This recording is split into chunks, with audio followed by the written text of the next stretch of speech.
Okay. Good evening, everyone. I welcome you to this National Symposium on Ocular Trauma by the Ocular Trauma Society of India. We have a very exciting program ahead with 9 speakers, and I'm sure we are all going to relish this. We have had an unfortunate loss of our force, our dynamic spirit, Professor G. Mukherjee, but we have to carry on. As they say, that the game must go on. So we will follow his principles and try and take ocular trauma in the country and globally ahead. I've already written to all recently talking about all the objectives that we have ahead. And you can see from the variety of presentations that we have today that there is a lot in ocular trauma that we need to do and to achieve a lot at the advocacy level, at the public education level, at documentation level, at registry level. So we shall all be working together for that. But we will start with one most important aspect, that is the registry aspect. And I'll request General Parihar and Dr. Mehul to introduce the speakers and go on with the talks. I have a talk in oculoplastic session very early, and I will get back soon after that. Thank you. Dr. Parihar, Thank you, please. President, sir. Excuse me, sir. Sir, timing कितना रहेगा speaker के लिए? 8 minutes. Each talk is 7 minutes. Right, So sir. start with Dr. Rupesh Agarwal. Can I call upon Dr. Rupesh, please? He has not joined probably.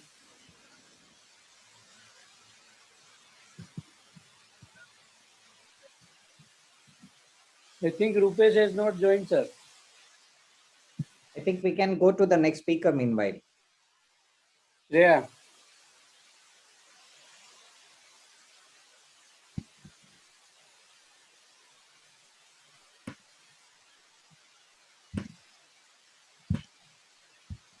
Yes, sir. Please announce the second speaker.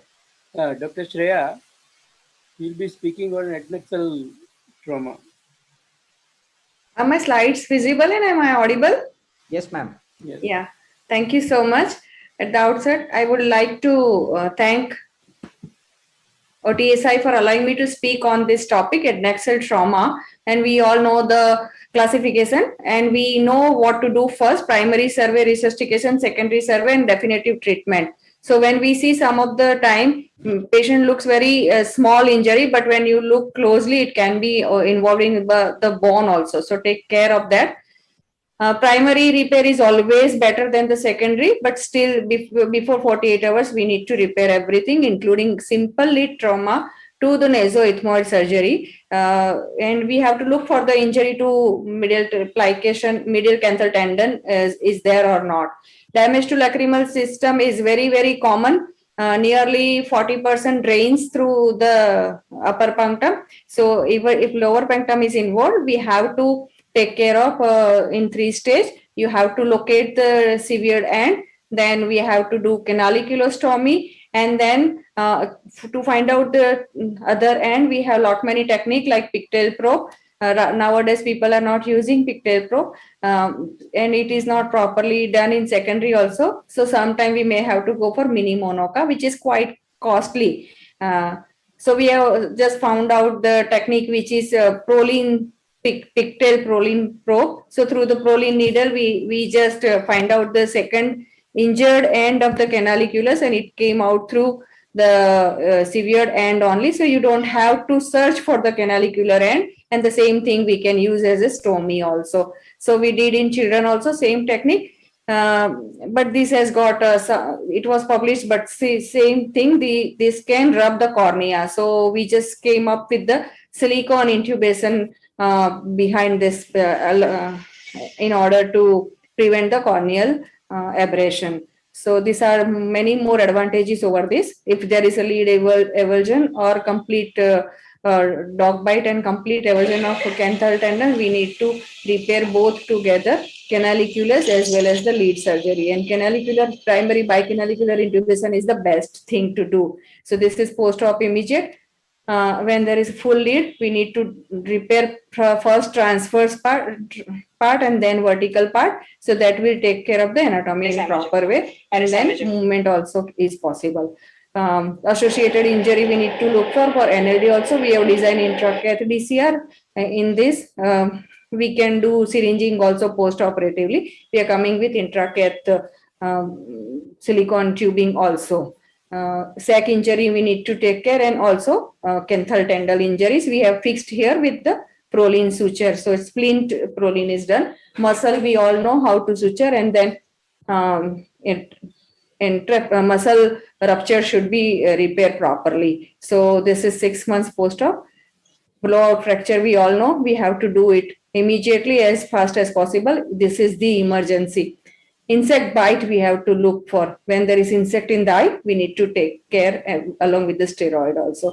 Foreign body on cornea and conjunctiva we need to remove. Already engrossed in the lead also we need to take care, or orbital foreign body, and then foreign body inspection also should be done properly. Sometimes some foreign body can create the granuloma, so that also need to take care. Sometimes we are not able to save the eye, then we have lot many implants available to put in. Take care that we can give the proper prosthesis even if we are not able to give the vision. So prosthesis should be properly, and they should, children especially should use we should use non-expanding conformers or expanding conformers sometime. We use the cornea preservating technique sometime when there is a small thyssecal eye. So we can put the bigger ball in this same patient. Symblepharon limbal cell transplant also we can do in a chemical buns, and this kind of patient needs lots of training. This is simple blast injury, but this patient needs lots of surgeries to be done, even we are not able to give the vision. This is electric thermal injury. Burns we need to take care. Firecracker also. Firecracker is little easy to tackle, but still we need to take care properly. Secondary repair, ectropion, entropion we need to take care. So later on, even after 1 year, we need to take care of all kind of patients. So first, save the life, save vision, save physiology, then comes the anatomical structure. Lastly comes the saving of anatomical structure. Cosmetic correction even comes the last. Thanks to my teacher, thanks to my patient. Thank you all for patient listening.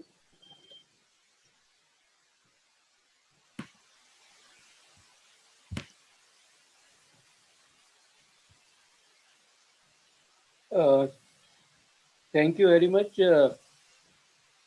Rupesh.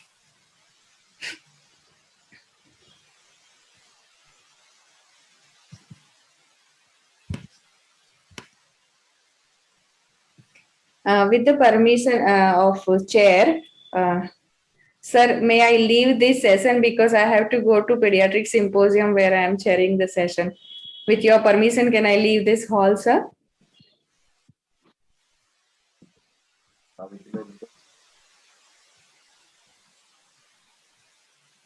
Grover sir and J.K. Esparia sir, can I leave the hall because I have to leave this? Yes, please. From my side, you can go. But Dr. Mehul Shah is not willing to give permission. I have to go to pediatric session because there are.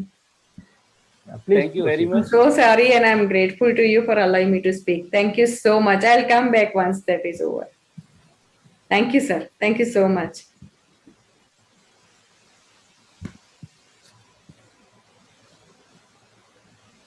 So Pariyar sir, who is next? Sir, आप देखिए मेरे I don't have list with me. I also don't have list. If a whole coordinator can send me the list, I don't have list. LP, you can tell sir who is the next speaker, please.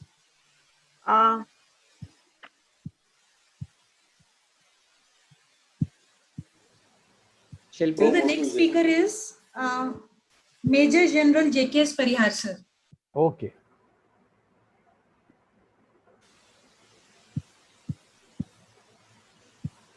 Yeah. Yes, Pariyar sir, please. Yeah, just a minute. I think I am not. My audio is on, but video is not on. I go with the. My presentation is visible? No. Yeah. Yes, sir, it is visible, sir. Yeah. Good evening, ladies and gentlemen.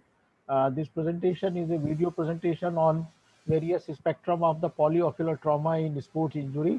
And just to highlight the different patterns, there are the three videos, which is you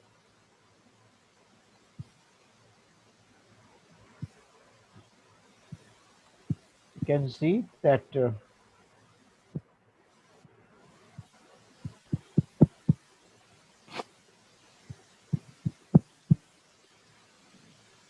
yeah, now it is on. This is a case which had a injury due to a shuttlecock injury while playing. It's a casual player, and he had a severe blunt and entry segment. You can see had a iridodialysis, cataract with posterior capsular dehiscence, secondary glaucoma, and other posterior segment engagement was also there. So after due investigations, he was planned to undergo combined procedure. Since we knew that there was a posterior capsular dehiscence due to the injury and massive dialysis of more zonular dialysis of more than 170 degree or so. So planned to have a scleral fixated IUL after completion of glaucoma filtering devices as well as the cataract. So moment we opened up, the cortex went inside, which is expected in this type of injury. It was handled, and then after that, you can see is the glued IUL was used after doing the pupilloplasty, and later on the AGV was introduced. The patient had a reasonably good post-operative recovery so far the pressure was concerned, but he was found to have the macular scarring as the vision was only 636 or in this case. This is the second case where he had a corneal tear with traumatic cataract. There was a suspicion of vitreous hemorrhage in ultrasound, but then the VR surgeon said it may not be. So let's plan first for the cataract extractions and the primary repair. If it is required, subsequently it can be handled and intraoperative assessment can be done in this case.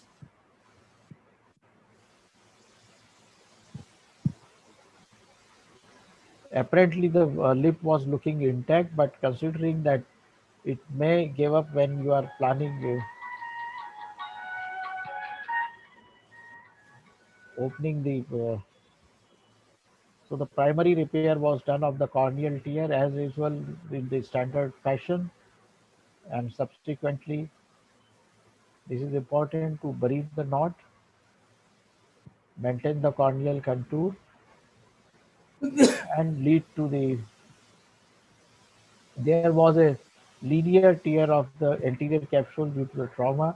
So it was a smiling type of a auto plexus before we could have planned it. And luckily the posterior capsule was intact. Indirect ophthalmoscopy was done. There was no vitreous hemorrhage and no visible retinal engagement. Hence, it was planned to go ahead with the three-piece PCIL. This patient had an excellent visual recovery, corrected vision of 6.6 in this particular case, and the follow-up is more than 8 months now.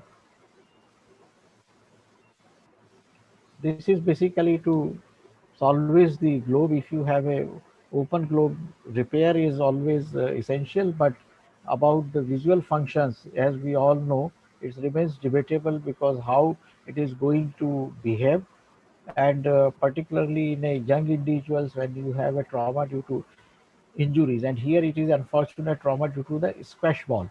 Squash ball and golf ball are very dangerous because they have a corrugated multiple surfaces, and those surfaces gives a like a multiple missiles with high velocity type act takes place. So when you have such a use, it is basically to have the primary repair, maintain the both the sides limbus, try to catch the corneal contour as much as you can do it, and subsequently if the eye does not have a severe inflammation and getting into the phthisis, then reconstructive surgery for anterior segment, and if it is required the posterior segment management can be done.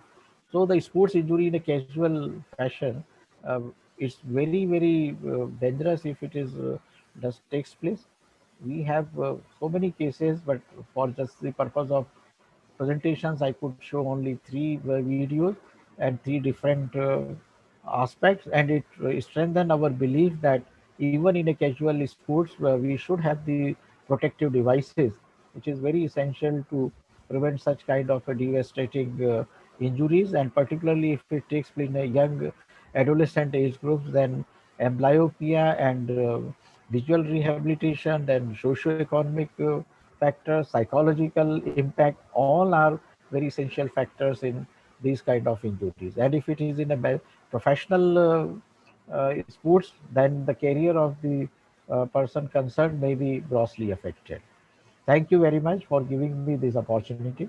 Thank you, sir. Thank you for wonderful presentation. Mehul sir, next speaker is Dr. Nirmal Frederick. I don't see him in I the... think he is not going to come now. He can come last if possible. Okay. So the following them is Dr. Natarajan, 3D fantasy surgery to manage complex trauma. Natarajan sir, are you there? Natarajan sir.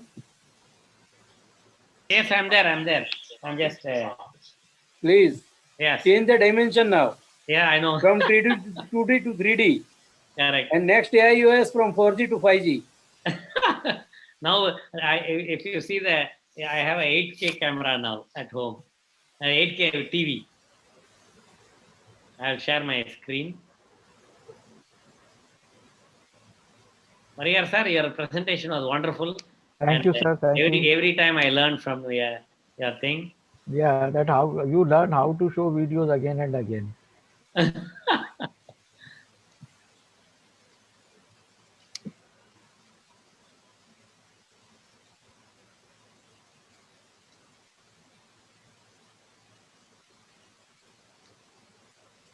Sorry, today is 25th. Na? Yes. So many presentations. 26th, 25th is studied with all activities. Yeah, every day is like that for me. The program is yes. Shall I remind you, your talk is on 3D fantasy surgery. Yes. That's what I've taken. Sorry, where is that? Yes, here. So thank you very much, all of Mehul, Major Parihar, Dr. Prashant Bhavantle, Ashok Grover, and my homage to Professor G. Mukherjee, and who was there with us. So 3D fantasy surgery for ocular trauma. So the 3D is a revolutionary technology to change the way a surgeon performs VR surgery. And Dr. Prashant Bhavantle was ahead of me. Benefits both the surgeon and the patient, and be a widely accepted platform in the future. But I think myself, Prashant, we are totally into that. Traditional VR surgery, the posture is difficult to maintain, leads to musculoskeletal pain, discomfort in the long run. All this is there, but I think more than that, this is Ingenuity, which no financial interest. I don't use Ingenuity, but I've tried it. And this is a 3D high definition camera, and this is how the Ingenuity is fixed. And I use the RTO. The benefits of the 3D digital surgery is that improved ergonomics, posture at the maximum for several hours. You can sit back and operate. And then with the surgical field displayed on a unit placed at a convenient position, the surgeon can maintain an ergonomically neutral position. This reduces musculoskeletal fatigue for the surgeon. But I always say, you don't have to need a 3D VR surgery for that, or a head-up surgery, which Klaus Eckardt calls it. I think you have to do exercise, have the protagonist and antagonist muscle, abdomen and back muscle strong, as well as do dance. And that's what is important. This is the beautiful surgery where everybody in the whole OT can see. And then this is how you can adjust, and there is a separate monitor for recording. And then the recording comes beautiful, and you can see the TV how. And how does 3D apply in ocular trauma? Here I've used this, and I've actually recommended to Kashmir because they have everything. But they don't have the 3D surgery. I want them to have a center of excellence, particularly for ocular trauma for the Kashmir Valley and the northern India, north of Delhi. So the pellet injuries range in severity from contusion with a small hyphema to rupture of the globe with the uveal prolapse, retinal hemorrhage and detachment, optic nerve contusion, glaucoma, and intracranial penetration. And these injuries have a very poor prognosis. And all these publications show that vitreoretinal surgery can offer some hope, and then intraorbital projectile foreign bodies can be a source of significant ocular morbidity. So with all this background, I made a trip to the mission Kashmir, where as a visiting surgeon to the government of J&K, reaching out to the helpless pellet victims. There were 2,011 surgery pellet injuries. Primary wound repair was done in 951 surgery patients, and total vitrectomy was done about 501. And this I have done about 200 plus myself. And this is how the scene looks at Kashmir in 2016, when July 8, Burhan Wani was killed, and then the streets were deserted. And then suddenly the people will come and pelt stones at the police. And the police, to protect themselves and to disperse the crowd, they have to use the pellet guns. And even though they've been asked to hit below the knee, these people bend down and take the bullet pellets on their face and body, and you can see how it is here. And this is a 34-year-old male student, was presented with a history of penetrating ocular trauma with a pellet in the right eye, who had undergone primary corneal tear repair with iris reposition with anterior chamber wash meticulously by Dr. Tariq Qureshi and team in Kashmir, in Srinagar, Sri Maharaja Hari Singh Hospital. And then the sixth day, the patient came to Kashmir. And these are the one or two patients who came to Mumbai. Rest, I told them, you be there, I'll come there and operate. On examination, the right eye was hand moved close to the face with traumatic cataract. B-score showed vitreous hemorrhage. CT revealed a retrobulbar metallic, or that means it has gone through and through into the back of the eye. And the patient was operated by us. And this was a pre-op photograph showing a cataract with the corneal sutures and the B-scan and the CT scan. And the anti-segment surgery was done by Dr. Kavita Rao, and she did the phaco aspiration, being a 34-year-old. So the advantage of using RTO, again, I don't have any financial interest. Kavita Rao sometimes uses the binoculars, but you can do a 3D recording. And if you don't want, you can just put the binoculars up and microscope part up, and then use the 3D glass and see the screen and operate. Now, I do anything, whether it's a buckle removal, belt buckle, vitrectomy, and I think I do everything with 3D. And this is a 23 gauge vitrectomy. Only thing is still we don't have technology, or maybe it's there. I'm trying to learn from Dr. Hunter from Orbis how we can transmit 3D surgery. Here you are a 3/4 partial vitrectomy is completed, and then because it's 6 days, as Dr. Karan Schoon suggests, we should do in 100 hours the second repair, and that's about 4 to 5 days. And I think I do it 6 to 7 days maximum, instead of 2 weeks, which was the second window before, where the blood is still in the liquid stage in the subretinal space, and we do make a small 39 gauge retinotomy and drain the subretinal blood, and then do an endolaser, and then do a PFCL oil exchange or an air oil exchange, and then so that the retina is attached, and the endolaser is done around the 39 gauge retinotomy. And the idea is to reattach the retina and also remove if there is a pellet. In this eye, the pellet had gone through and through into the back of the eye, into the orbit. And after 6 weeks, you can see there's some corneal distortion. You can see the silicon reflection, retina was attached, finger counting 1 meter, intraocular pressure 9 millimeter. And how does 3D surgery help during ocular trauma?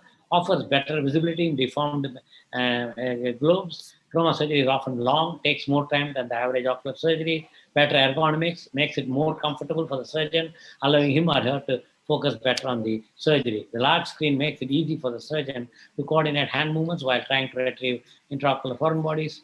Trauma surgery often needs coordination of one of more assistant, and the large screen allows them to see better of what is going on and allow better assistance. What you see, the assistant sees, and the other people see.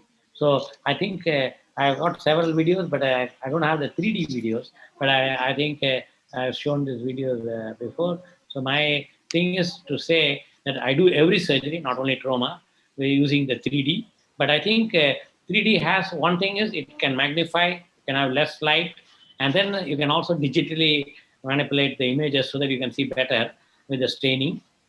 And not only that, I always say that if there are two part of the paper like this, you can identify in such a magnified way, which you lose magnification in microscope and you're seeing, the assistant may not be able to exactly appreciate what you are seeing. But here, he also uses a 3D glass and he'll be able to see the nurse, the other, everybody will see. And it's an excellent teaching tool.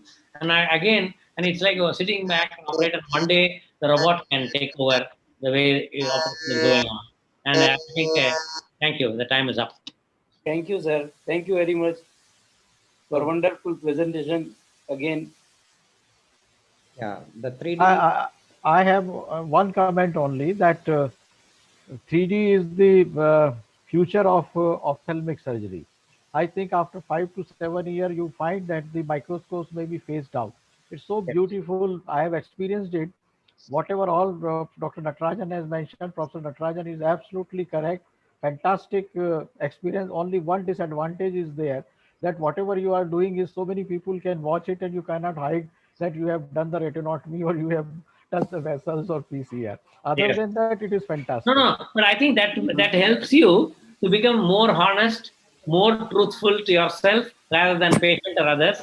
And it is like the best thing is to quality is you have to do something which others are watching or not. Absolutely fine. And I have done pterygium, I have done femto, then AGV, all kind of surgeries, anti-segment, and I found it equally useful for anti-segment surgery. So Prashant is my guru in the 3D surgery. So he is Mahaguru for all of us. Very good. In fact, it is more than 4 years, and at our center, we are doing right from pterygium to anything. In one theater, all surgeons are very comfortable. In fact, next month, July IGO, we are getting our publication on use of 3D surgery beyond retina, and it's for publication in IGO. You will see the use, how we use it. We have an experience now of more than 2,000 eyes. Fantastic.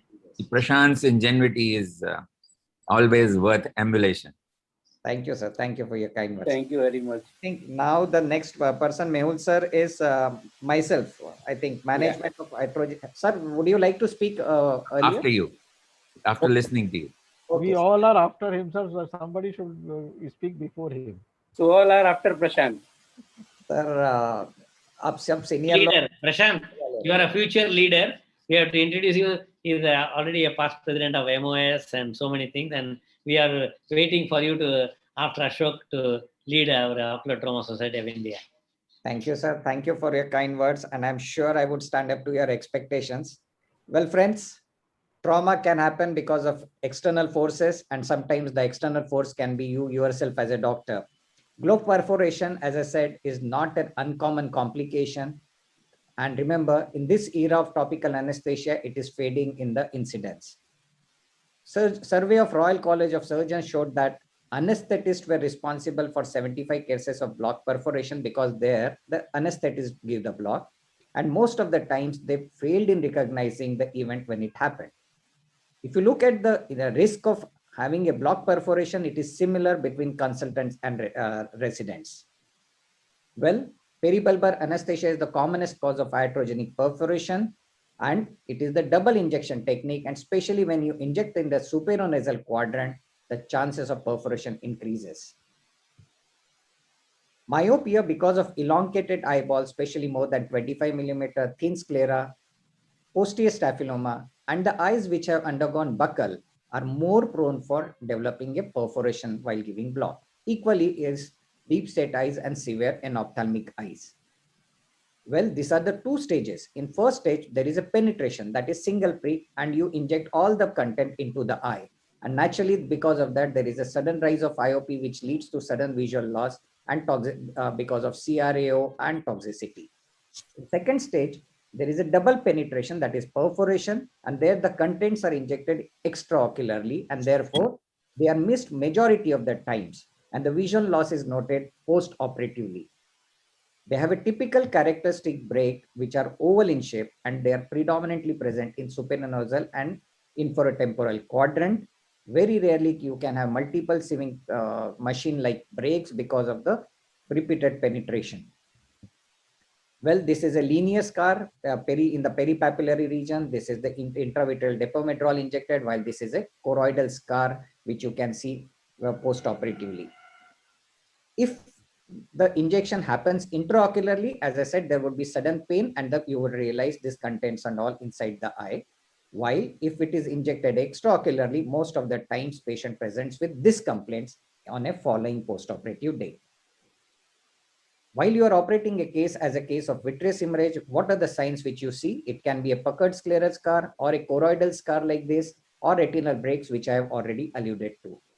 Management, well, rarely you have a small break with a clear media, no intraocular content. In that case, simple laser retinopexy is sufficient. But yes, sometimes it is associated with a limited detachment, especially in superior quadrant with a clear media. Well, you can do a pneumoretinopexy. But majority of the patients need vitrectomy, and early vitrectomy means better prognosis because it removes toxic intraocular contents and it prevents severe PVR by removing the scaffold necessary for ingrowth. Prognosis depends on early management. So these are few of the videos from our hospital. This patient was posted for cataract surgery. They had suspected break. Well, now we are taking him for further management, a combined surgery. And here we are doing a phaco. The difficulty in phaco in such cases is because of the hemorrhage, there is any lack of glow and you have to operate under absence of glow. This is again a 3D surgery video, which you can appreciate over here. The magnification and the beauty of it. And after that, we did a vitrectomy and you can see the scar over there. It was laser followed by gas tamponade. This patient underwent, this is a second case who was referred to us having retinal detachment about 3 weeks after the cataract surgery. And if you see, besides the vitreous hemorrhage, you can see one break over here, a linear scar over the macula, and the third break over here. Classic choroidal scar. So it means it was a perforation with a scar, needle track, which you can see with the macular hole as well, created by the perforation. Well, this is another case which was referred to us as a retinal detachment with PVR, having history of undergoing cataract surgery few weeks back. And you can see a classic oval hole suggestive of perforation. Well, the classic steps of vitreoretinal are done and we could settle the hole. This is the last case in my bouquet where this was a high myopic eye which had undergone buccal at our center few years back. He had a cataract, he underwent cataract surgery a day ahead before reporting to us with a vitreous hemorrhage. Well, hemorrhage, you can see a very high myopic globe. And on a myopic globe, when you see after removing the hemorrhage, there is a superior detachment. And here you can see a radial tear. Yes, a radial tear because of the needle. And so after lasering this area and putting a gas, this case could be managed. So we can create an iatrogenic break in the whole perforation, and it can happen even at the experienced surgeon's hand because the survey says that the equal incidence at the hands of residents and consultants. Peribulbar anesthesia is the commonest culprit, and supranasal quadrant and double injection technique is more responsible for this. Here, early diagnosis and management leads to better prognosis. When you have a intraocular injection of the content, whatever you are injected, vitrectomy would be the procedure of choice. Thank you. Thank you. Thank you, Prashant. Prashant, a couple of questions. Yes, sir. Nati has probably lived through the era of retrobulbar injections when there were no peribulbar injections. Do you think that might have made a difference to the frequency with which the perforations occur now? And secondly, is it more common with myopes, which have elongated eyeballs and possibly posterior staphylomas? So what would you recommend for those who need a block? What kind of block would you suggest be given? There are no studies comparing a retrobulbar block versus a peribulbar block. But if you go by the technique which we have done in our post-graduation for retrobulbar before peribulbar became prominent, I think retrobulbar is more prone to create the breaks. The literature usually is of retrobulbar of older times. Now coming to your latter part of question, now the incidence is more so basically because we are doing majority of the faculties are doing topical anesthesia, operating the doing phacoemulsification. So the residents are less trained into giving a peribulbar block. So per se, we cannot blame a peribulbar block over retrobulbar block being responsible for increased incidence, but it is because the unfamiliarity of the residents who have to prick less compared to what we used to prick for anesthesia. That is the reason. Myopes and recommended technique. Yes, in a myope, I think peribulbar is the recommended technique, preferably in the outer temporal quadrant. Do not try it in this. And importantly, insinuate your finger between the orbital margin and the globe to create a space, and do not move towards the apex of the orbit. Just go parallel to the orbit, that will suffice. Yeah, I think the major difference is availability of Hyalase now. When retrobulbars were given, that time Hyalase was not routinely used. Correct. And with the availability of hyaluronic acid, you can be safely away from the globe and inject well. Thank you. And with regard to the management, would you advocate an early intervention by the vitreous surgeon, or do you think there is a right time after the injury to wait and then do it? What is the right time? The right time is immediate. As I showed in my Sooner the better. only the first case was referred to us within 24 hours. The rest were accidentally, rather it was delayed by the anterior segment surgeon, telling him you have vitreous hemorrhage which will clear, and it was referred to us 3 to 4 weeks back later. So that meant a poor prognosis with a detachment, with the intraocular content taking the toll of optic nerve and macular toxicity. What do you think of the peribulbar injections using a blunt cannula around subtenons or? Frankly speaking, unless you have a very thin sclera, even the blunt cannulas can penetrate. It all depends upon how vigilant and how less casual you are when you are injecting an eye. Do not make it as a casual effort as we do routinely. What happens, everyone takes it very casually, giving a block, and it is left over to the resident. Do respect. Thank you, sir. It is a procedure. I think we have a couple of speakers missing, so we'll take a little more time with discussion. We have Dr. Nirmal yet to join us. He promised to be here. And we have he has Dr. already joined. He has already joined, sir. I think you can go ahead with your presentation, sir. Sir, you then can go ahead first. Okay. And Dr. Shilpi also to follow. And who all have we already, who all of us? No, have I already... have, my talk also is there. Okay. So I'll be speaking on complex fractures of the orbit.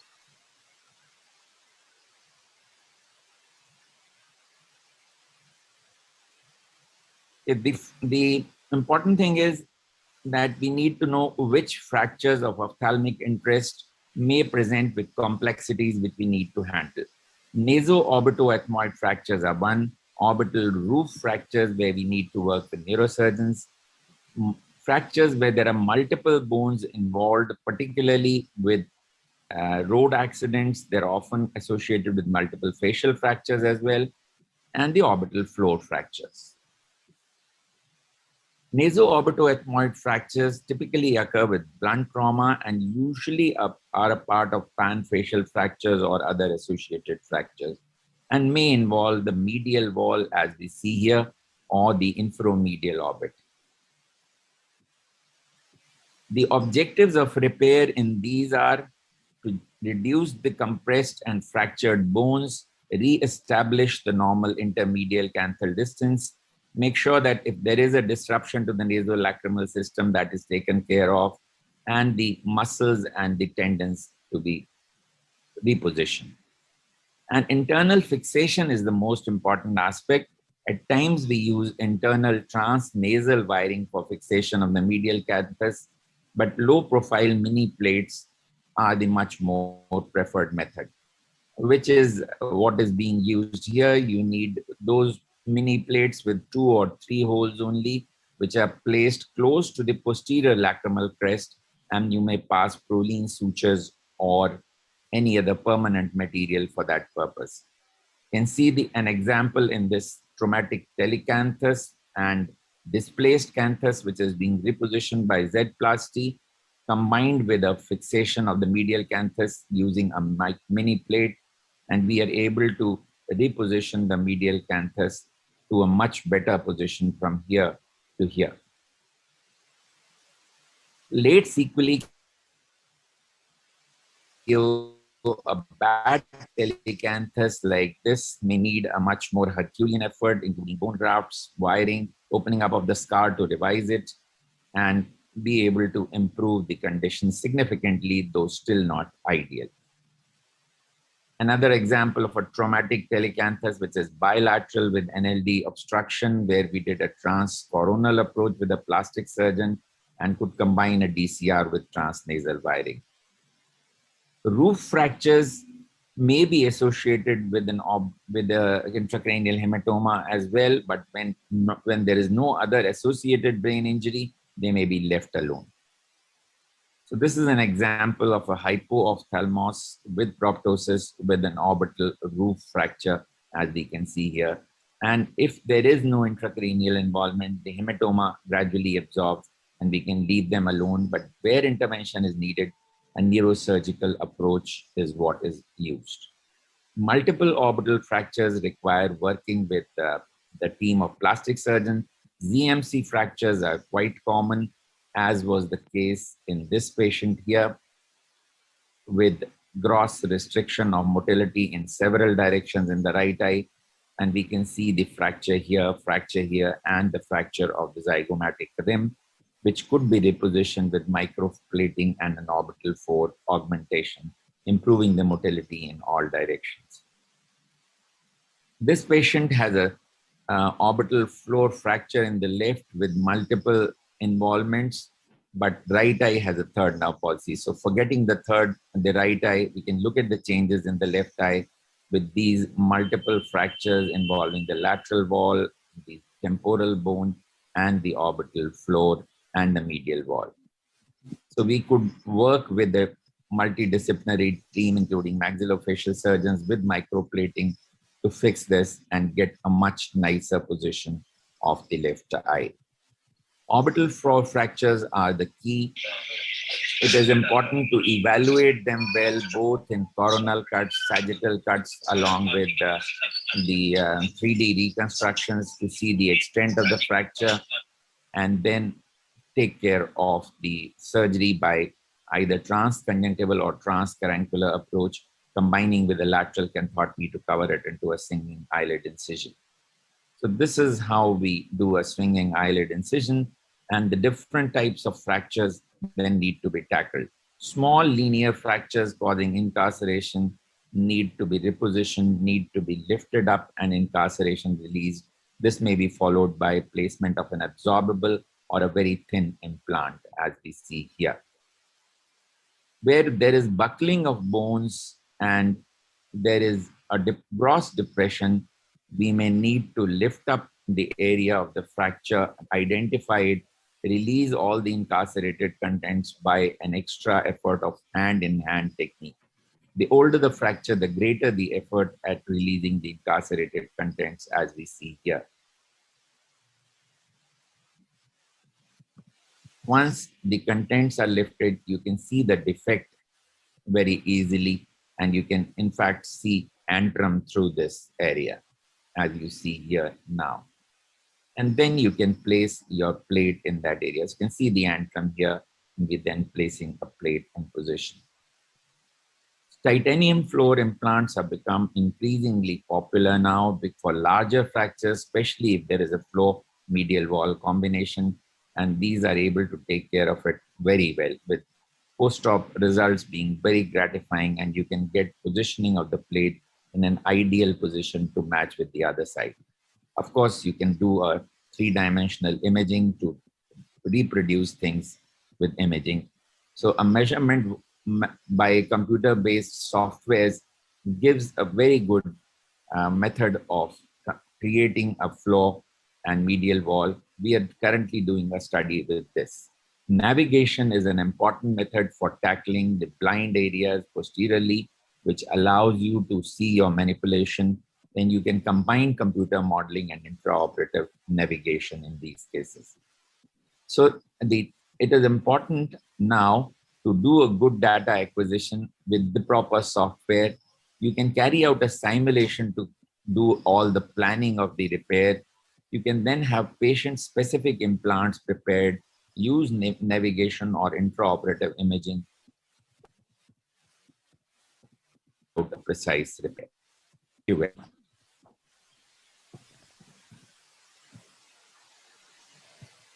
Thank you, sir. Thank you very much. If there are any questions, I'll be happy to answer.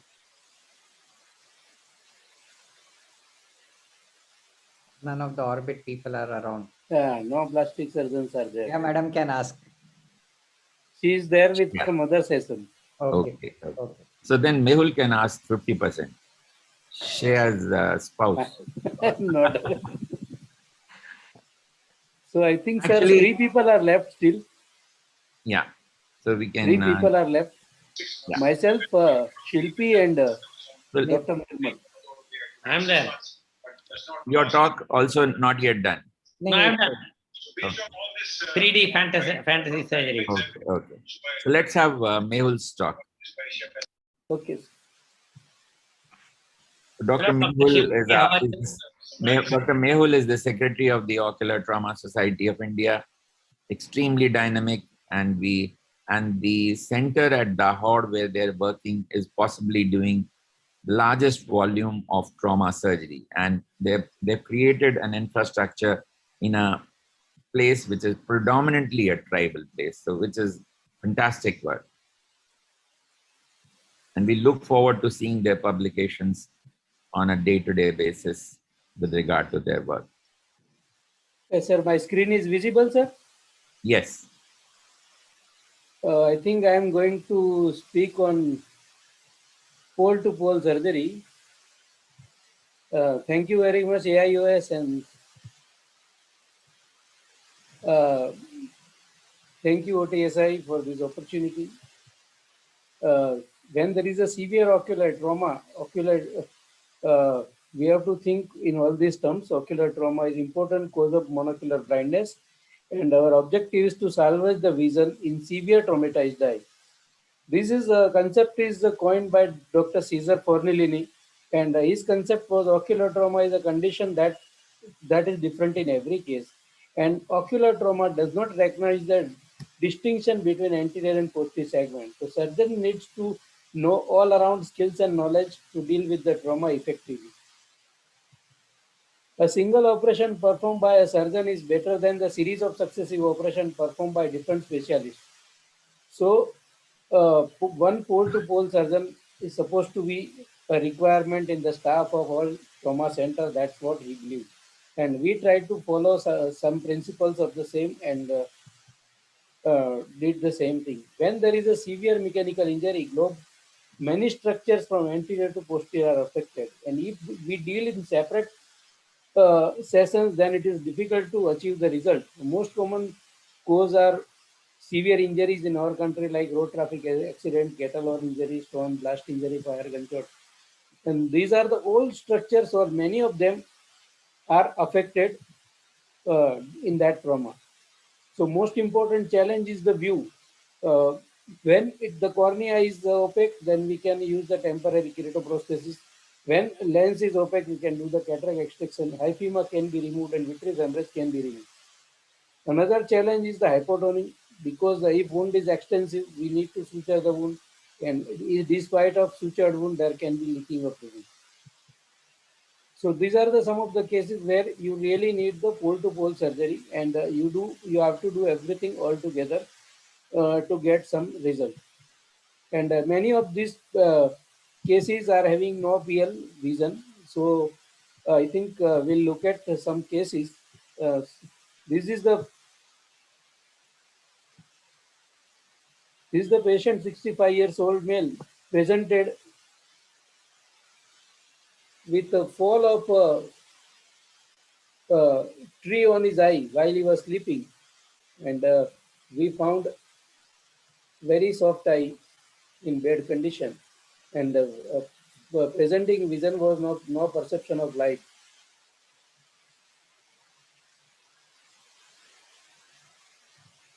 First we explored and correct and sutured the scleral wound, and then we removed the hyphema using vitrectomy. After removing of hyphema, we remove the lens which was not dislocated and did the vitrectomy. The hemorrhage was very dense and retina was detached.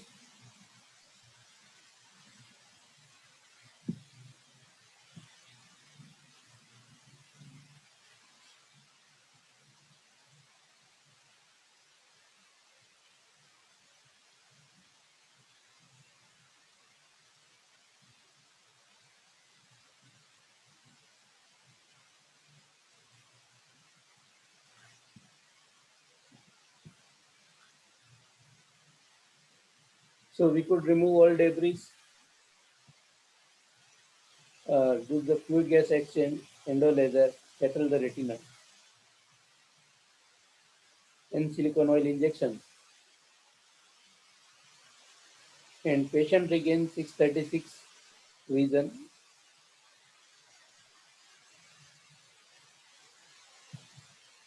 This is another case. This patient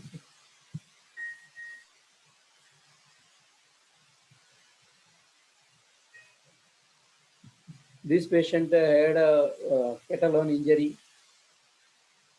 and presented as a zone 3 tear.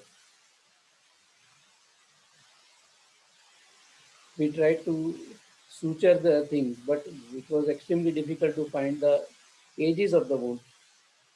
When we tried to understand, the whole conjunctiva was there in the vitreous cavity.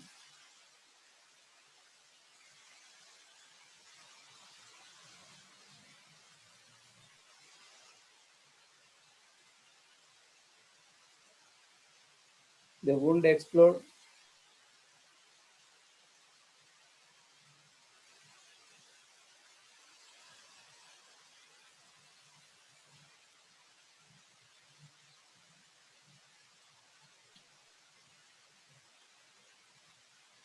We could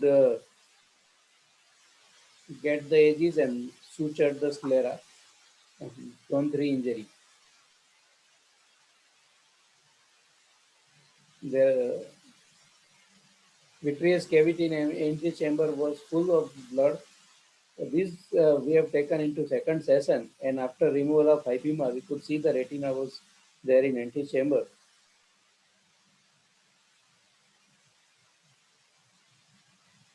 We could remove certain membranes, tried to mobilize the retina.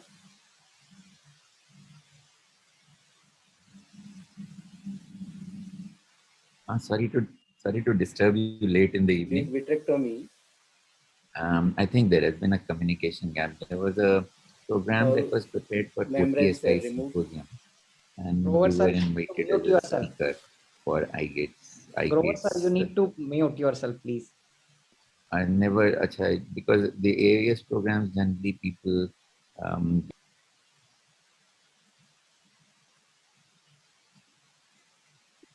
Whole structure was separated and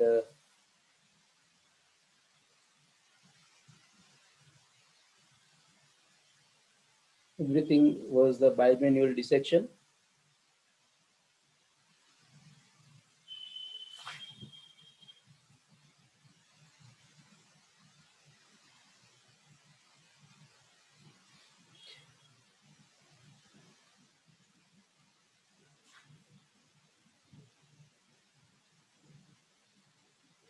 Then we injected the PFCL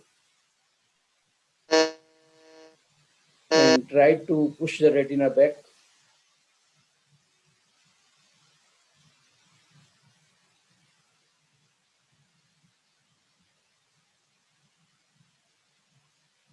We could send the retina back. Then as a standard procedure, we completed the vitrectomy, did endo laser, silicone PFCL exchange, and patient regained finger counting near face vision. So these are some of the example which has given us idea that even no perception of light having severe trauma can be operated into single sitting and we can do everything possible to salvage the even little bit of vision. Thank you. Mehul sir, can I ask you one question? Dr. Mehul? Dr. Mehul, Thank you, sir. Mehul sir, can I ask you one question? I think he can't hear us. Hello? Prashant, you are muted. No, Prashant can hear me speak. now. Yeah. Yeah. So Mehul sir, I have one question for you. Don't you feel in such a trauma, if you do the second surgery by the same surgeon, pole to pole, you can call it in 2 phases, 2 sittings, would it be not more comfortable for a surgeon in the form Actually, we were doing the same as you said, but after all these years, now we have started doing it into the same sitting. But the only problem is time concern. You have to take very long time to perform everything together. Number two, really vitreous hemorrhage is the problem because it may keep oozing during the surgery. And number three, the hypotony also is a serious problem because if my wound is even little leaky, then we have to face problem during the surgery. So what would be your recommendation? Do you I spoke think 2-stage surgery will be still better. Okay, thank you. I also share the same view. That's why I wanted you to just highlight for the sake of viewers. But these are the cases which we did in the same sitting. But normally we do it in 2 sittings. May I interrupt for a minute? Yes, I've sir. just spoken to Dr. Rupesh, and if somebody can send a link to him, then I'll he will send be it. happy to join. Link which is specific to him, I think might need to be sent. So if one of the organizers, Priyam there or the somebody can help. Hall coordinator can do that. Who's the hall coordinator? Please. Dr. Rupesh was our first speaker. Kunal. Sir, Can a is it link be possible sent to to have Dr. the email ID, sir? Is it possible Can for a us link to be have the email ID? Kajal Rupesh is Kajal Rupesh his, at the rate of Do type it. Do type it in so the tell chat. me your number, WhatsApp number. I'll send it across to you. Sure, sir. I'll just drop it in the chat window, sir. Okay, no, he won't get it. I'll tell you, can you note it down, please? Sure, sir. Rupesh is RUPESH Sure, sir. TTSH @gmail.com. I'll repeat, Rupesh RUPESH TTSH @gmail.com. Can you send it now? He's ready to Sure, sir. speak. I am sending it now. Just a moment, Thank sir. you. Thank you. actually Rupesh was reluctant to speak in this I forum. need to give So I you insisted him. Rupesh's number. I think we can move ahead meanwhile. Yeah, Okay, I just wanted to check with her that she has Rupesh's number. I'll send her. Okay, that's okay. It will go on his mail ID. That's okay. Fine. ID is fine, sir. I think the next speaker we can meanwhile take Dr. Shilpi, Yes. so that there is continuity of the program and we don't lose upon by the time Dr. Rupesh joins us. Dr. Shilpi, can you share your screen? Yes, sir.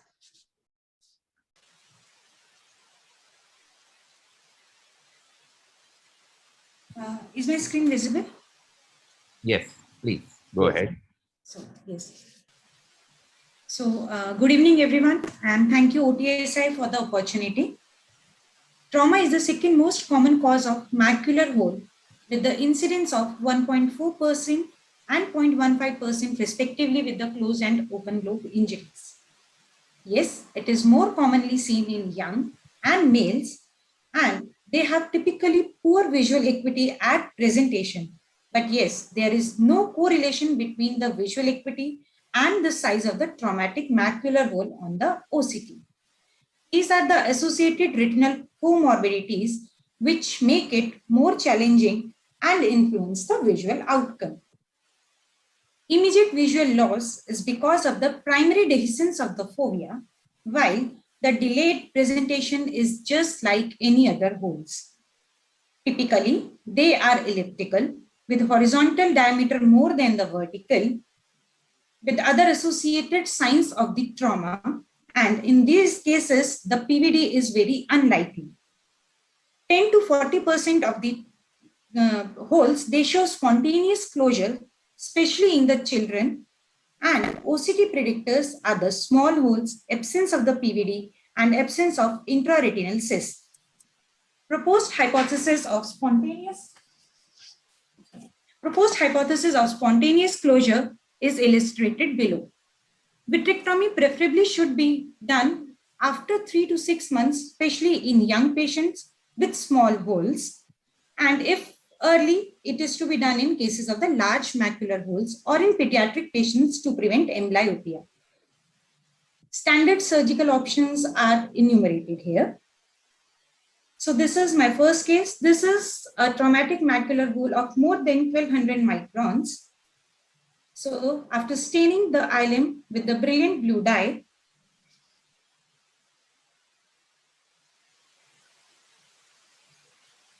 the inverted flap is being done. And under the air, the flaps were stuffed into the hole. So this is the post-op closure, which showing the type 1 type of a closure. So this case, it is a small macular hole of approximately 5000 microns. In this patient, during FAX, that is during the fluid air exchange, the flap was lost.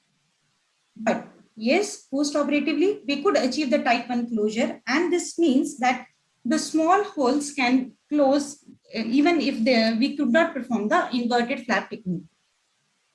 This is the case 3 with macular hole of approximately more than 2500 microns. This was associated with other signs of trauma, that is choroidal changes, choroidal scars. After freeing the flap 360 degree from the rest of the tissue, PFCL was injected and stuffing of the eye limb was done under the PFCL.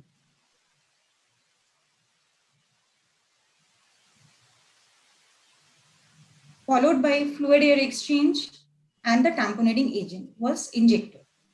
So we could achieve type 2 closure in this case with the atrophic changes.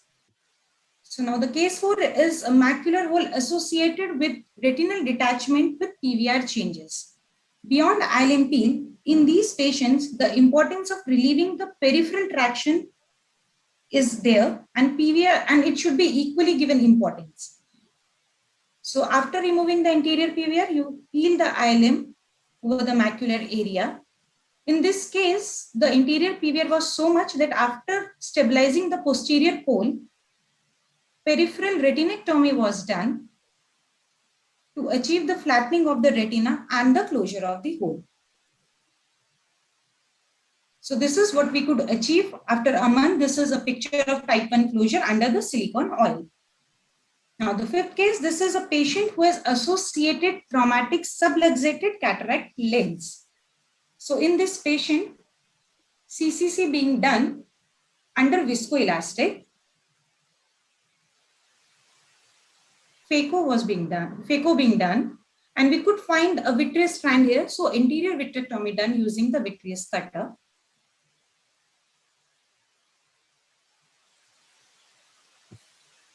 After the completion of phaco, CTR was put to stabilize the capsule, followed by IOL insertion in the bag.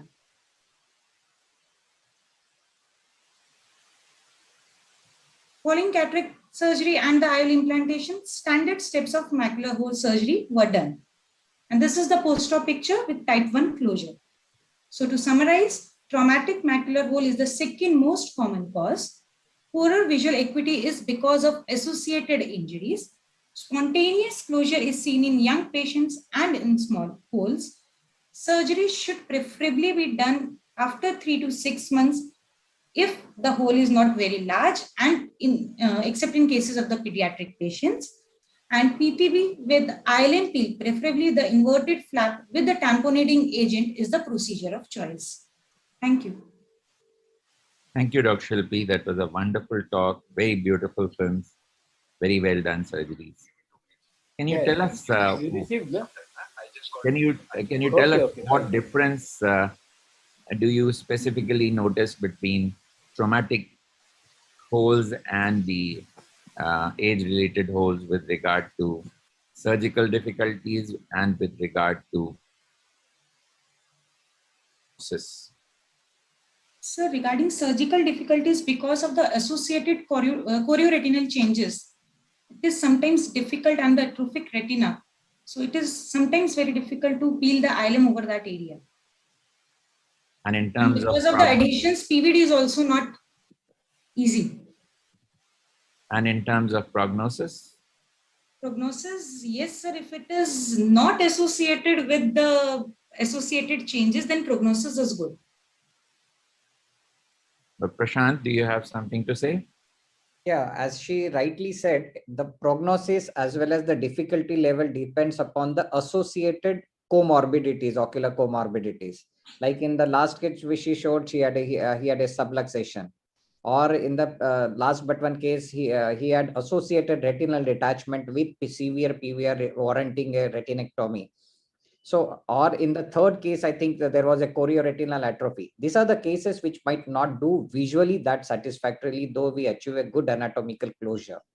But yes, patients who do not have associated chorioretinal atrophy, RP is healthy, the retinal edema was not there pre-surgery, they are going to behave like any other routine macular holes. I think important thing is to wait for some time because it has got more tendency to closure on its own. Exactly. In the younger patients, smaller holes, it is better to wait till 3 to 6 months, then only it should be scheduled. But larger holes, PVRs, we should do. Thank you. Then I think we look forward to now the talk by Dr. Nirmal Frederick on glaucoma associated with trauma. And Dr. Rupesh will be joining us. Rupesh will be joining soon.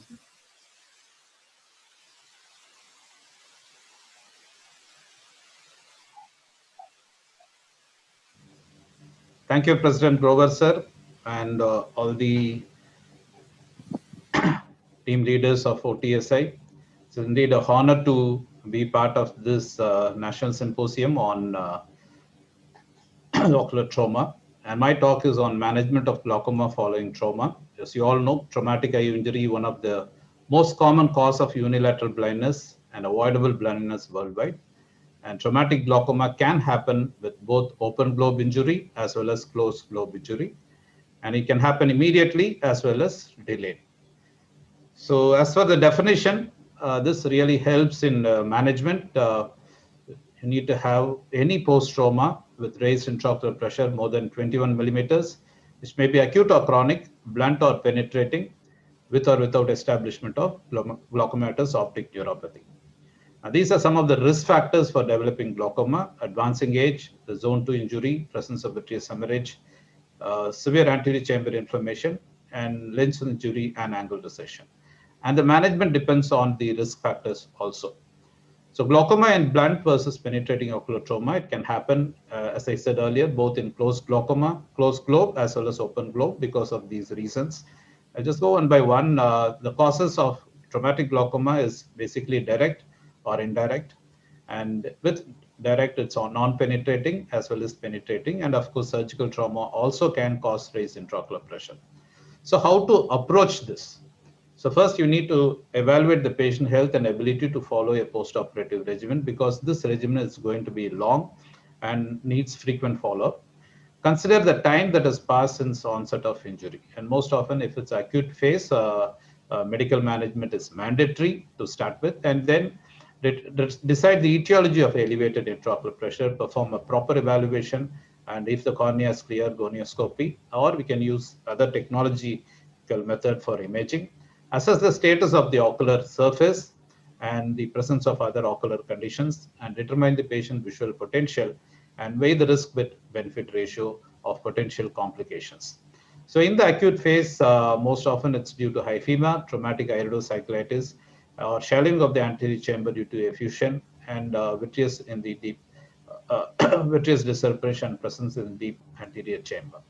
So in the acute phase, of course, medical management is necessary to start with. So you can have topical beta blockers like temolol or the combination medicines. And then the carbonic anhydrase inhibitors, again, a combination medicines. And if it is not settling with medical management and the hyphema is more than 7 days and intraocular pressure more than 35 days, or in grade 3 hyphema, so we resort to surgical evacuation.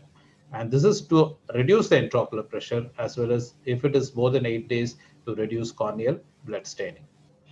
And if there is associated iritis or cyclitis, we can use antifibrinolytic agents in the presence of hyphema. And you have to use systemic and topical steroids because topical steroid reduces the inflammation, and sometimes systemic steroids also need to be adjunct solution. Cycloplegics are mandatory in the presence of iritis and hyphema, and we can consider giving the rest. These are all olden methods, but still valuable, particularly in young patients. Elevating the head and monocular or bilateral patching is necessary. And late onset glaucoma, various manifestations, but the commonest one is angle recession. It can also produce in cases with peripheral anterior synechiae, Gosel glaucoma, retained intraocular foreign body, or in the later stages, epithelial ingrowth and cyclitic membrane. So there are two peak incidents with reference to ankle recession glaucoma. The first peak within the first few weeks, and the second peak late onset. And the medical management for angle recession, the biotics are ineffective because the scar in the ciliary area, and beta blockers and carbonic anhydrase inhibitors can help to a certain extent. And the IOP raise can be controlled with medication alone in early cases, and in the late intraocular pressure raise, you have to resort to some surgical intervention. So in traumatic glaucoma, why surgery is better? Because it's reasonably effective and safe and widely accepted, because most of our patients are younger patients, have a long life expectancy. Maintaining them on lifelong medication is difficult, and tube shunt surgery, it can be an appropriate action. So particularly in younger patients, when the presentation is much younger age group and the disease is advanced stage, surgical intervention really helps, because most of these patients whom we see are lost for follow-up or have poor compliance. And early surgical intervention is mandatory in cases of hyphema, as I said earlier, and higher baseline intraocular pressure. So what are the options in glaucoma surgery? Obviously, trabeculectomy is the standard of surgery. And if it is a long-standing trauma with scarring, definitely antimetabolites like mitomycin C will help. And as I said earlier, glaucoma drainage devices. In some of the cases, lens extraction can help, particularly intermittent post-traumatic cataract, or in some cases, goniosynecholisis and vitrectomy and retinal surgery in complicated cases. So when to operate is the benefit really worth the risk? So you have to take a risk versus benefit. And of course, the younger age group and aphakia or pseudophakia, the surgical management really is better. If there is active ocular inflammation, you have to control the ocular inflammation with steroids or anti-glaucoma medication. And in neovascular glaucoma, obviously, it's a difficult choice. So we have to resort to surgery later on. So basically, subscleral trabeculectomy, and because of the increased risk of blood failure, you have to consider mitomycin C or 5-fluorouracil in the postoperative period, and Ologen. And IOP and risk factors also has to be considered. So the fornix-based incision is the choice of incision, and you have to ensure that you have to do a thorough dissection and also manage the Tenon's capsule in a better way. Enhancement of surgery with the use of intraoperative mitomycin C or postoperative 5-fluorouracil, topical and systemic steroids, and of course adjustable suture or laser suturolysis can help. In the postoperative period, you have to follow them frequently, look for blood failures, thin bleb, or the anterior chamber reaction, and also have to use topical steroids and antibiotics and NSAIDs in the long run with lubricants. Tube shunts are a good option in late onset cases or following a failure of mitomycin-based trabeculectomy. So what we need to do is assess, have a system for surgical management of traumatic glaucoma, treat the patient, not an abstract concept that is only the intraocular pressure. So see how we can preserve or enhance this person's health, and what other complications. For example, most of this patient might need a retinal surgery, might need a vitrectomy, and also the surface management. So you have to see all these factors and choose the better option for preserving this patient's vision as well as ocular health. Thank you so much for your kind attention. Thank you for a Thank you. thank you for a very well organized talk and a very Very helpful finish. A clinically. couple of questions. Sir, When do you say in a given situation, when would you choose a shunt versus a trabeculectomy with mitomycin C? Exactly. Are there any studies to guide us?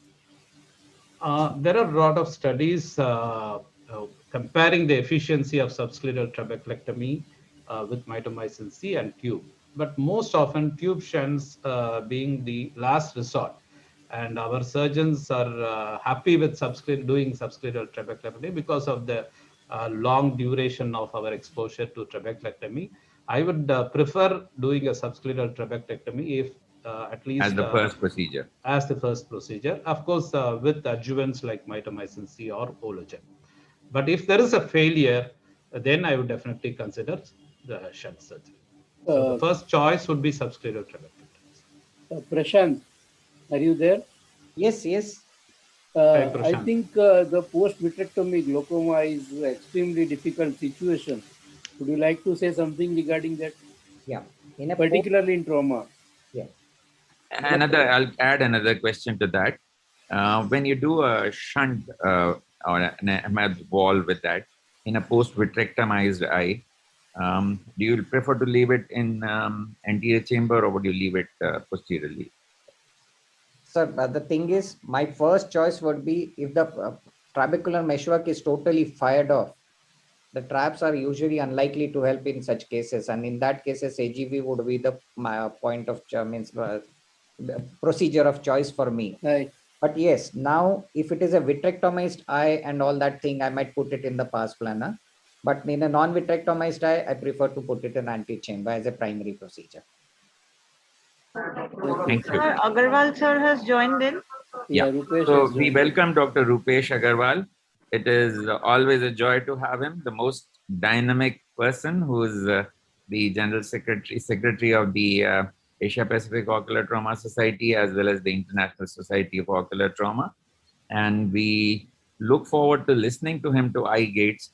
I think he's made a wonderful software which is really educative and useful to the clinician in addition to being a source of data. So we'd like to listen to him to see how we can utilize it for the purposes of creating better international data. I will add to his introduction. He is a pride of Nagpur, sir, and my intern once upon a time. So part of the credit goes to you. Just pulling, sir. No, he is quite reached, climbed the ladder so high that I look up at him now. Welcome, Rupesh. And just to add to that, we wish his wife a happy birthday. He left the birthday celebrations at a 10-minute notice to join us. So all credit to him. Thanks, Dr. Grover sir and Dr. Bhawankule sir and UTSI. I think I will start with by saying Dr. Bhawankule is my first teacher for trauma, and I remember in March, and I don't know whether sir will remember it or not, March 1998, and I remember the date also, 3rd week of March. I was assisting him in intraocular foreign body, and then he asked me, "Do you want to do trauma or do you want to do eye?" That was the start of my journey, and I was just an intern assisting him for intraocular foreign body in 1998. So, sir, that's almost like, I don't know how many years now, 23 years, 24 years. And after that, I met Dr. Grover as my examiner, and he asked me a question on blowout fracture for FRCS Glasgow in 2002, in LV Prasad, Hyderabad in February 2022. So I think we had a long journey, and with Mehul, we spent a lot of good time in Rome. When my bag was stolen in Rome, Mehul and Dr. Rekha Khandelwal and Dr. G. Sita Lakshmi were taking care of me in 2006. When we were in Rome together, and I was literally in pain because my laptop, everything was gone. And Dr. Srinivas Kirao, he prepared the presentation for me for scleral fixture at IOL. I was with him that time.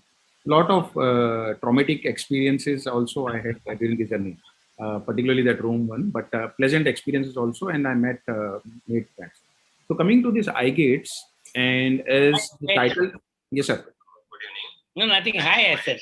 Yes, sir. Natarajan sir. So Natarajan sir, I think again to say about him, what should I say? September 2009, when I was there, September 1999, when I was there at Shankar Nethralaya alumni presentation on 7th September, Founders Day of Shankar Nethralaya. He was the first person to come to me saying that Rupesh, let's do something on the trauma and something together. So since that time, he's been my mentor and guru.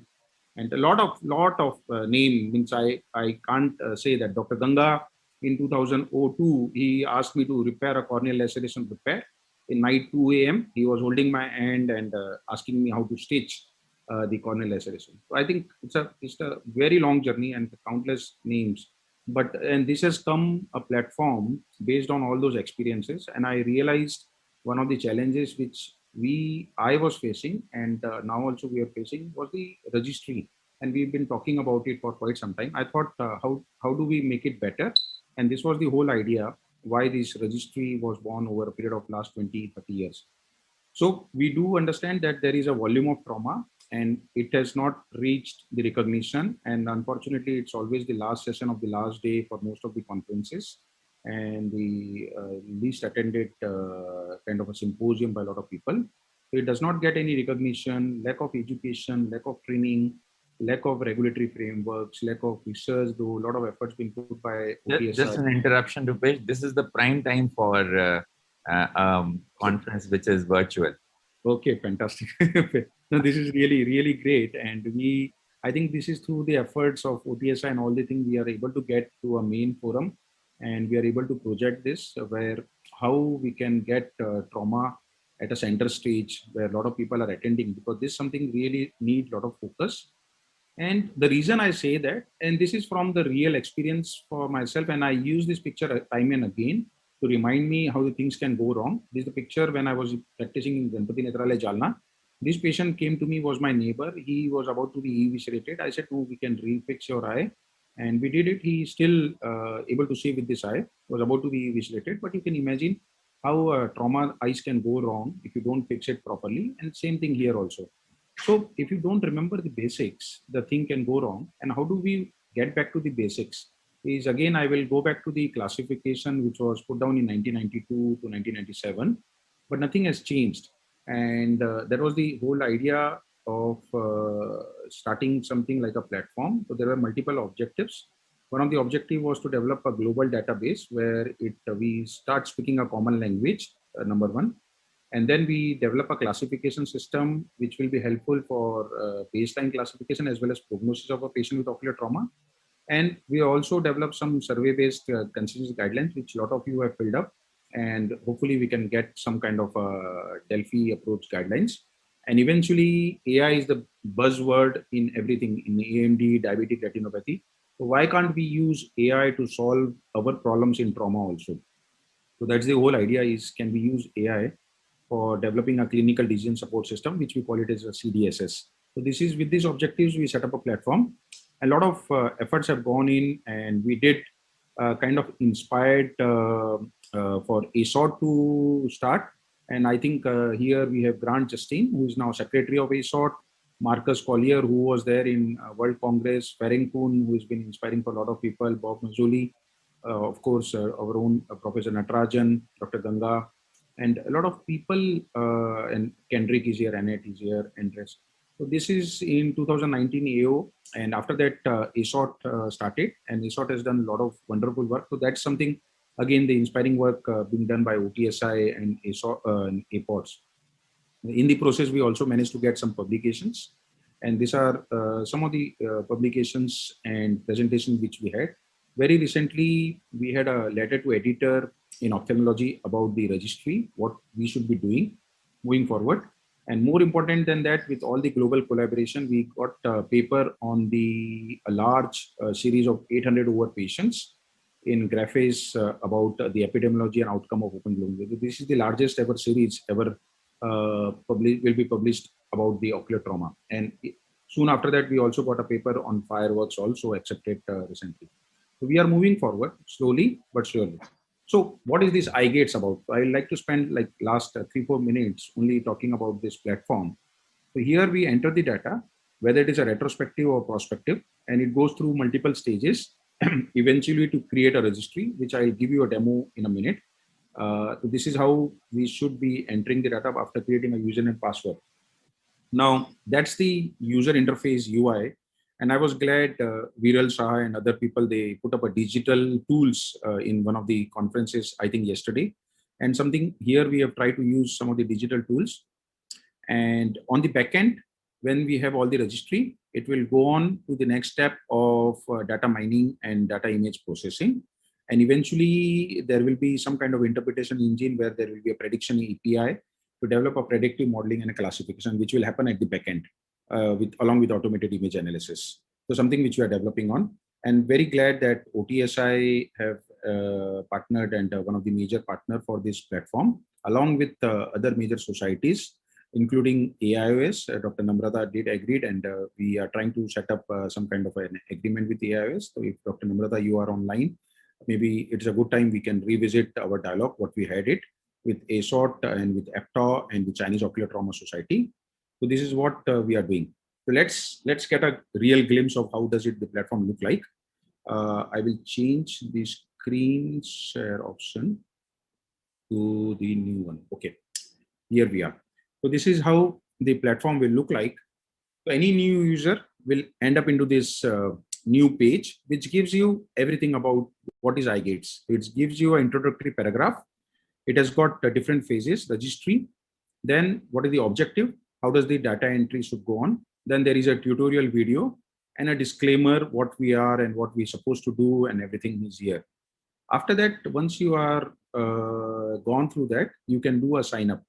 After you sign up, you can have a login. So let's say you are a new user, you have to register your site. So those AIOS friends, members who are listening, please feel free to log into igates.oculartrauma.com and then register your site. Once you have registered your site, you can do, you will get a username and password. If you are not able to get it, please do contact me. After that, you can sign in. Once you sign in, this is like a master kind of a platform. Already you can see there are certain records being entered. You can create a new record for your own institute, but I will just show you who are the users right now. So this is the admin account. Therefore, I can see who are the users and what are the sites. So let's just see the sites. So we have Singapore site, we have Jakarta, we have Malaysia, we have our own Mehul Shah, Sydney Eye, Colorado School of Medicine, Prem Subramaniam, and you can see they have already entered 24 patients. So I think they are doing very well. We have from Iran, 21 patients already going on. EPTA has started entering. We have Indonesia, NKP Salve, Nagpur, Sakin Singh, Amritsar, Narayan Netralaya, Bangalore, Aditya Jodh, Shankar Deva Netralaya, NUH, Gangaram Hospital, Virat Eye Hospital, Nepal, Mexico, and MM Joshi, Giridhara Institute have entered 160 patients already. All India Institute of Medical Sciences, BP Koirala. Then we have centers from Guatemala. This guy has been phenomenal. Jose Ramiro, he's been doing extremely good work. Bosnia. Can't you imagine, it's like a platform which brings global everyone on the same page. So this is the beauty about this platform. It does not recognize any kind of a boundary, and we have set up a virtual, almost like a virtual institute for trauma here. Now you can see some of the entries being done, but let's create a new entry. So this is, let's say I'm entering my record. I've got a demo platform. So I'll go for demo. It can be used for both prospective as well as retrospective patient. So when you click retrospective, or you can click prospective, we got ethics approval, everything in place, and you can create record from as back as 2020 or anything. You can go back to 2000 also, and you can get a record from 2000 and then something 2010 or 2014 something, and then you can create record for January 2014. Male, female, age, you can select age, everything is drop down, and duration from time of injury to time of presentation. You can say 2 days, maybe 6 hours presentation. Race is an Asian, sub-race is Indian. Okay. Past medical history, if you have anything, you can add there. But if it is not there, ocular history, if it is there. Very important is the search index ID. You will get, there is no patient identifier at any stage. So you will get ID, and you want to record it. Let's say it is Aditya Jodh Eye Hospital patient, Aditya Jodh Eye Hospital 007, for example. So it's like for Dr. Natarajan James Bond. So we get it here, Aditya Jodh 007. We save it. So we can move to the next page. Injury details are there. Eye involved. Mute कर दीजिए buzzer को. Then we have home injury, accidental injury, eye protection present, yes, no. Then which type of eye protection was there? Then mechanism. So we have put special emphasis. I'm finishing soon. Just give me 1 minute. Yeah, I'll be done. So we got special emphasis on mechanism of objects and non-ophthalmic injury. Yes, no. So the reason was that because a lot of times this information is missing. Once we got this, we say save. We got this, and then we have all the other information which is there. Visual acuity. Let's say we say visual acuity, RAPD present, corneal injury, yes, involving visual axis. So this way we'll be asking multiple questions with a proper drop down. And I will show you what is the reason of all this thing. Once you save it, you have to click compulsory choices, open globe injury, and then this is globe rupture, for example, and you say zone 3 injury, and you say save. And here it is left eye vision. Now, very important is baseline. You want to see what's happening to this patient. Once you save it, automatically you will be able to see the ocular trauma score. You can see there is ocular trauma score which is already recorded. So you can counsel the patient that chances of you getting 20/40 is 1%, and chances of you getting no light perception is 73%. So immediately on the table, on the clinic, you can probably give a score, and this is developed using the score developed by BETS. And subsequently, you can fill up the rest of the form at each visit, and you can also go for final anatomical and visual outcome. And at the same time, you can submit images, upload images, whatever types of images are there, whether it is CT scan, illustration, and this will give you a really fulfilling experience. One patient will not take more than 7-8 minutes if you enter the record, and all the records will be archived, and it will be time stamped. So this is the beauty about this. Now, let's say you go back home after 1 month, 2 months, you want to come back to this patient. You have to just type AGEH 007, and then you will be entering into the same record. So this is the record, and you are back into the record.